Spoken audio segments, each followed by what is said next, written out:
Vladimir Poutine et Volodymyr Zelensky vont-ils se parler ce jeudi en Turquie à Istanbul? Le président ukrainien se dit prêt à rencontrer le chef du Kremlin en personne dans la capitale turque. Mais une fois encore, c'est Vladimir Poutine qui dicte l'agenda en proposant ces négociations directes avec Kiev. En attendant, il n'a toujours pas accepté le cessez-le-feu. Noël-Ly. Vladimir Poutine s'est dit prêt à des négociations sans aucune condition préalable et propose de les entamer dès jeudi à Istanbul. Réponse de Volodymyr Zelensky. Je serai en Turquie ce jeudi 15 mai et j'attends Poutine en Turquie, personnellement.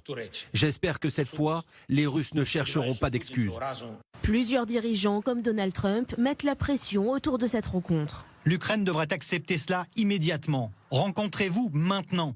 Hier soir, Emmanuel Macron a insisté sur la nécessité d'un cessez-le-feu qui permettra qu'une rencontre russo-ukrainienne au plus haut niveau ait lieu ce jeudi. Les alliés européens de Kiev et les États-Unis ont aussi lancé un ultimatum à Vladimir Poutine. Dès aujourd'hui, la Russie doit accepter un cessez-le-feu complet et inconditionnel de 30 jours. Sinon, Moscou s'expose à de nouvelles sanctions massives. Vladimir Poutine, lui, ce qu'il veut, c'est une négociation, pas l'arrêt des combats. Ça s'est déjà vu dans le passé, il peut y avoir des négociations tout en continuant à combattre. Aujourd'hui, les ministres des Affaires étrangères de plusieurs pays européens, dont la France, se réunissent à Londres pour des discussions sur l'Ukraine. La dernière rencontre entre Volodymyr Zelensky et Vladimir Poutine remonte à 2019. On va prendre tout de suite la direction de Moscou pour rejoindre notre correspondant Jérôme Garraud. Bonjour Jérôme, Vladimir Poutine est sous pression. Que cherche-t-il à faire? Est-ce qu'on peut imaginer qu'il va se rendre à Istanbul?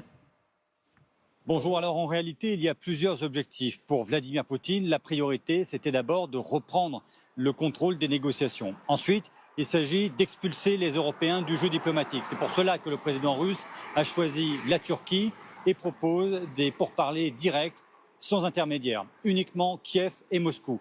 Et c'est justement ce pourquoi plaidait le président américain Donald Trump il y a encore 2 semaines. Donc là, si vous voulez, c'est quelque chose qui est difficile à refuser pour les Ukrainiens. Et puis il y a une autre raison pour laquelle Vladimir Poutine a fait cette proposition. On n'en parle pas beaucoup, mais la société russe soutient toujours son armée et son président. Mais il y a dans la société russe une part croissante de la population qui souhaite terminer cette guerre, passer à autre chose et signer la paix. Alors si ces négociations démarrent, elles prendront sans doute beaucoup de temps, peut-être que ça prendra des mois, peut-être que ça n'aboutira même pas. Mais en attendant, Vladimir Poutine aura donné des gages à l'Amérique et à la société russe.